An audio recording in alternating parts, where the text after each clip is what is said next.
बच्चों, future focus में आपका स्वागत है। आज हम बाल महाभारत कथा का पाठ 1 देवव्रत के कुछ प्रश्न उत्तर करेंगे। तो आइए शुरू करते हैं। हमारा पहला प्रश्न है, किसने राजा शांतनु को अपने सौंदर्य और नव यौवन से मोह लिया? इसका उत्तर है गंगा। हमारा दूसरा प्रश्न है, पैदा होते ही गंगा अपने पुत्रों के साथ क्या किया करती थी? इसका उत्तर है, पैदा होते ही गंगा अपने पुत्रों को नदी की बहती हुई धारा में फेंक दिया करती थी। हमारा तीसरा प्रश्न है, गंगा को पुत्रों को नदी में फेंकता देखकर भी राजा शांतनु कुछ क्यों नहीं कर पाते थे? इसका उत्तर है, राजा शांतनु ने गंगा को वचन दिया था, जिसके कारण वे सब कुछ देखकर भी मन महसूस कर रह जाते थे। हमारा चौथा प्रश्न है, गंगा राजा शांतनु को छोड़कर वापस क्यों चली गई? तो इसका उत्तर है, राजा शांतनु ने गंगा को अपने 8वें बच्चे को फेंकने से रोककर अपना वचन तोड़ दिया था, इसलिए गंगा उन्हें छोड़कर वापस चली गई। हमारा पांचवा प्रश्न है, भीष्म पितामह कौन थे? गंगा और राजा शांतनु के 8वें पुत्र देवव्रत थे, जो आगे चलकर भीष्म पितामह के नाम से विख्यात हुए।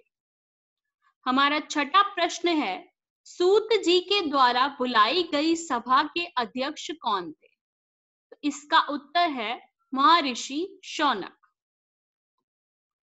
हमारा सातवां प्रश्न है, एक दिन राजा शांतनु शिकार खेलते खेलते गंगा के तट पर चले गए।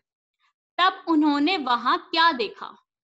उन्होंने वहां देखा कि एक सुंदर और गठीला युवक गंगा की बहती हुई धारा पर बाण चला रहा था और उसके बाणों के बौछार से गंगा की प्रचंड धारा एकदम रुकी हुई थी।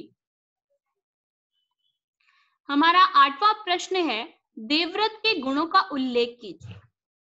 देवव्रत ने शिक्षा महर्षि वशिष्ठ से ली थी। शास्त्र ज्ञान में शुक्राचार्य और रण कौशल में परशुराम ही उनका मुकाबला कर सकते थे। यह जितने कुशल योद्धा थे, उतने ही चतुर राजनीतिज्ञ थे। किसने किससे कहा?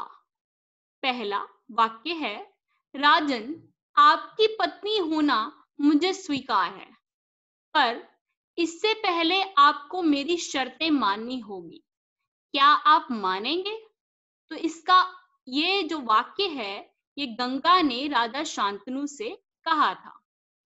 दूसरा वाक्य, मां होकर अपने नादान बच्चों को अकारण ही क्यों मार दिया करती हो? यह घृणित व्यवहार तुम्हें शोभा नहीं देता। तो ये वाक्य राजा शांतनु ने गंगा से कहा था। तीसरा वाक्य है, राजन, क्या आप अपना वचन भूल गए हैं? मालूम होता है कि आपको पुत्र से ही मतलब है, मुझसे नहीं। तो ये वाक्य गंगा ने राजा शांतनु से कहा था। चौथा वाक्य है, राजन, पहचाना मुझे और इस युवक को? यही आपका और मेरा 8वां पुत्र देवव्रत है। तो गंगा ने ये वाक्य राजा शांतनु से कहा था।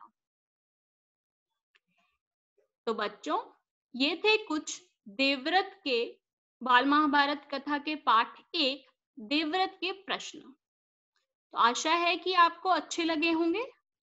तो हमारे चैनल को सब्सक्राइब करें, इस वीडियो को लाइक करें और हमें फॉलो करें, ताकि आपको आगे आने वाली वीडियोस दिख सके। धन्यवाद।